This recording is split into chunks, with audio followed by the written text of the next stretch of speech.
So what is your role within your organization within this IT recruitment industry? Well, generally, most organizations within IT recruitment tend to have a two-pronged approach, and you'd be involved in one of those areas.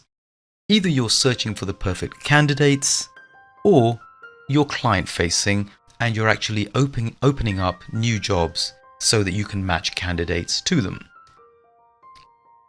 In many organizations, the model is a 360 role in which one person gets to understand the client needs completely and then is involved in actually sourcing the candidates as well. And if you think of these two as a spectrum, a lot of organizations work somewhere within there. In the UK, the term resourcer is used for the people who actually go out there and source candidates for jobs that are given to them.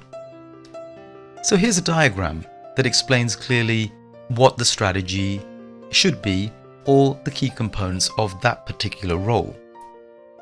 If you're a resourcer, your day-to-day job is to find Mr. or Miss Right for a particular job. So firstly, you will need to know where to look. You will need to understand and appreciate the CV of particular candidates, so that when you're discussing it with them, they actually feel that they are a very important candidate to you. You need to be able to sell the benefits of a role rather than just reading it off to them. So you need to fully understand why a candidate might be excited about a particular job that has just come in. And that really is a very important part before you make the call. The next step, once you're on the conversation with them, on the call with them, is to qualify the candidate. For example, are they really looking for a job? I've wasted many a day looking for jobs for people who weren't actually out there looking. There are various reasons why people actually send CVs to you, and some of them could be very loose reasons, and these people are really not interested in finding a new position at all. They just want to scan the market, see how much they're worth, possibly even just get a counter offer from the place that they're currently at the moment. So you really do need to establish that the candidate you're speaking to is serious about finding a new job, because you're going to be investing a lot of time and effort in finding jobs for them. The next step of qualifying, of course, is making sure that they can actually do what they claim to be able to do. When are they ready to go ahead and go for it? Is it immediate? Is it sometime in the future? Are they ready to jump now? And then, of course, you can match them to a job. When you're selling the job, you need to, of course, make sure that the skills required are pretty much the skills that this candidate is offering. Once you've established that, you can then sell the benefits of the job and get ready to handle objections that this particular candidate might have regarding that role. And those objections generally tend to come around a few key areas, be it salary expectations, or distance to travel for work, or potential for training and upgrading their own skills. So there are a lot of objections that you can pre-plan and handle for. And of course, then you can match and close the deal. So that's generally the day-to-day job of a resourcer, or in Europe, sometimes they use the term recruiter, which means someone who is more candidate focused. When we're looking at the client side of things, of course, it's a very different approach. This is much more of a business development role. And so the strategy is going to be very different. The personality involved here will be different as well. So here you are actually selling much more your capability as an organization. You need to fully understand your own unique selling points.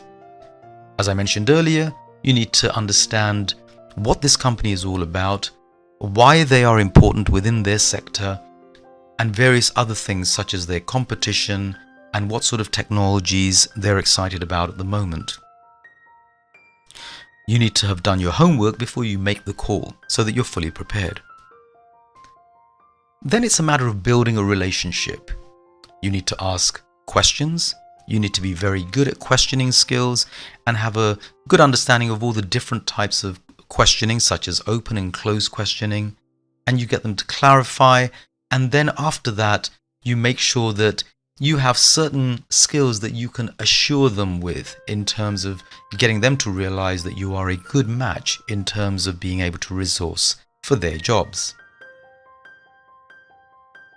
Then it's a matter of delivery. So what this means is making sure that the job specs you get from them are actually fillable job specs and not just ghost jobs that they've just put out, which are pretty much impossible to fill, but just nice to have in the market. You don't want your resources working on poor jobs because it's a waste of time. So essentially the job spec should be a fillable job spec and it should be properly qualified. What that means is there should be clearly defined expectations, a clearly defined salary, and a clearly defined reporting structure in terms of who you can speak to when you get good people in and when you send CVs across. And there should be a defined timescale in terms of response for you as well, so that you're not hanging around after having done all the hard work and all the CVs you've sent into the organization have just disappeared down a black hole. Once you've got that and you're convinced that it's a proper job ready to go, you're matching and sending your CVs and sending them in. And of course, then you'll be ready to handle the objections, the possible objections that your clients might have to the people you've proposed. But of course, objections are in themselves signals for selling. And it actually is more of a signal to say, listen, you need to convince us that this person is the right person. We're almost there, but you've got to make sure that we can meet halfway and close this deal. So I've distilled the two ends of a spectrum within recruitment in clear terms. And undoubtedly there'll be people within your organizations, be they trainers or be they your managers or your peers around you, who are very well experienced in understanding how to get over the hurdles of each of these particular roles. But for now, let's leave it there.